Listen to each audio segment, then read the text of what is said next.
वास्तुशास्त्रानुसार दारात कोणती झाडे लावावी? नंबर 1, पपई दारात नसावी, संतती व संपत्तीचे नुकसान होते. नंबर 2, अंगणामध्ये तुळशी नक्की असावी, परंतु ती थेट दरवाजासमोर नसावी, त्याने द्वारवेध निर्माण होतो.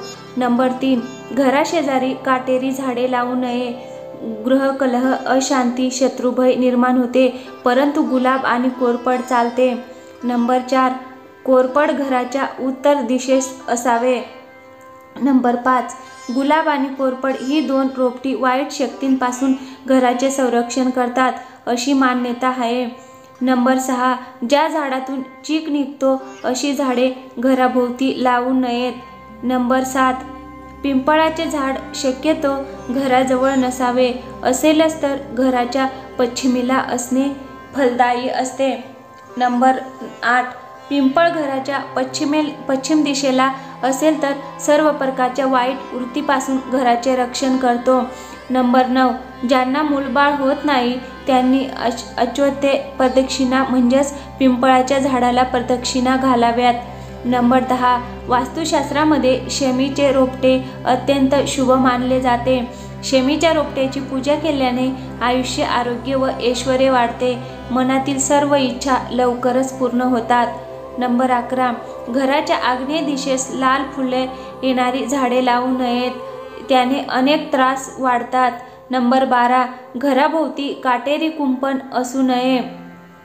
नंबर 13, घराची बाग उत्तरेस किंवा पूर्वेस असावी. नंबर 14, पाण्याचे कारंजे ईशान्ये, पूर्व किंवा उत्तरेस असावे. नंबर 15, घराच्या भिंतीवर वेली जाऊ देऊ नयेत. नंबर 16, ज्या घराभोवती केळी, बोरं, बाभूळ, महालुंग ही झाडे असतात त्या घराची प्रगती खुंटते. नंबर 17, घराभोवती कडुलिंब लावल्यास घरातील व्यक्तींचे आरोग्य चांगले राहते, वायू प्रदूषणापासून बचाव होतो.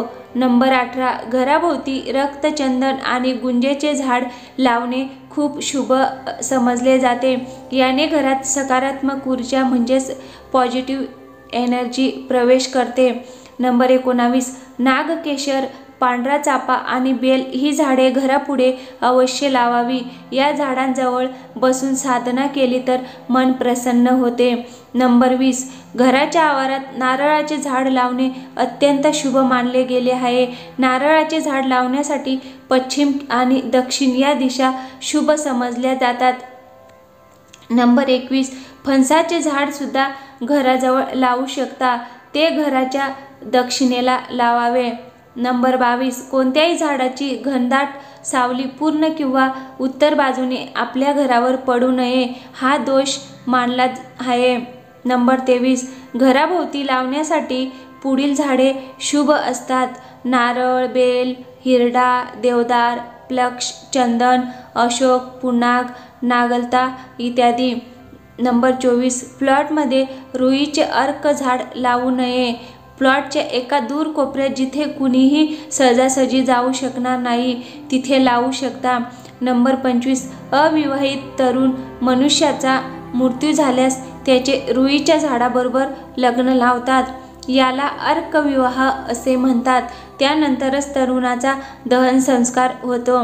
त्यामुळे हिंदू धर्मशास्त्रात रुईचे झाड वास्तुशेजारी असणे हा दोष मानला गेला आहे.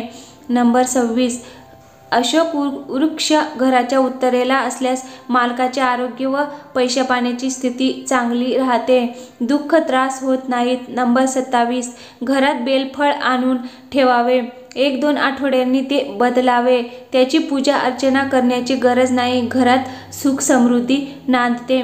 नंबर 28, घराभोवतालची झाडे शक्यतो माघ व भाद्रपद या महिन्यात पुनर्वसू, अनुराधा, हस्त, उत्तरा फाल्गुनी, उत्तराषाढा, स्वाती आणि श्रवण या नक्षत्रावर कापावी. नंबर 29, आंबा, सागवान, नारळ अशी उंच वाढणारी झाडे शेताच्या पश्चिम व दक्षिण भागात लावावीत, खूप फायदा होतो. नंबर 30, औदुंबर, वड, पिंपळ अशा वृक्षांची मुळे जमिनीला समांतर वाढून स्वतःच्या आकाराच्या 100 पट खोल जाऊन पुष्कळ जलसंग्रह करतात, म्हणून या वृक्षांच्या शेजारी विहीर खणावी. हमखास पाणी लागते. नंबर 31. घरात सतत उजेड असावा, त्यामुळे वाईट शक्ती घरात प्रवेश व वास करीत नाही.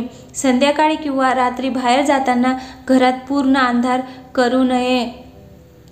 व्हिडिओ आवडला तर लाईक, शेअर व सबस्क्राईब नक्की करा. थँक्यू. धन्यवाद फ्रेंड्स.